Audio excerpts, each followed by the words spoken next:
Hey, what's up mga human being for today's video? So ngayon nakauwi na nga ako ng Pilipinas. So ngayon, nandito ako ngayon sa Pasay City at tayo sasakay ng MRT at ako'y may pupuntahan. Siyempre, tungkol pa rin yan sa pagiging OFW. Patay ka diya. OFW lang sa kalang. Uy, welcome yun. Anong nagtatrabaho dati.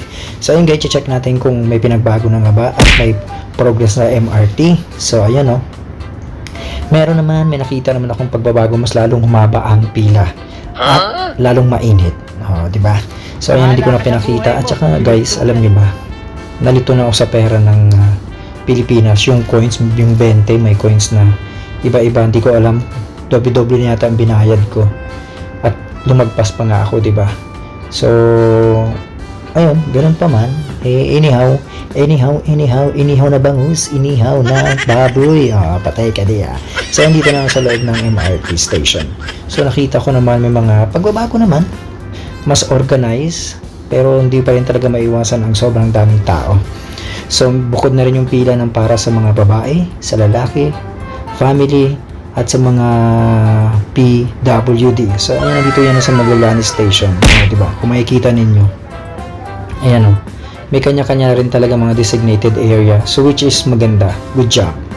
Pero, di talaga maiwasan. Medyo malinis na rin. Hindi lang medyo malinis na rin talaga yung station. Diba? Ito ang pinamiss ko sa Manila eh.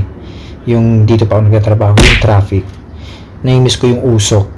Patay ka diya. So, ayun guys, andito na nga ako ngayon sa Department of Migrant Workers. So, may schedule tayo dyan para sa ating UEC para hindi tayo mahirapan sa pagpasok ng immigration. Diba? Paspas lagi. Walay hassle. Walay kuskus balungos. Diba? Dito ako ngayon sa EDSA. EDSA? Kamag-anak ni Elsa. EDSA? Huy. Lumagpas ako dyan guys eh. Kaya ayun. Traffic pa rin talaga. At ako'y naglakad dyan sa sobrang init. At ayun, may nakita ko dito, nanggigigil ako eh. Tinan mo. Pinapag-aral kayo ng magulang ninyo. Kung anong pinagagawa ninyo, ha?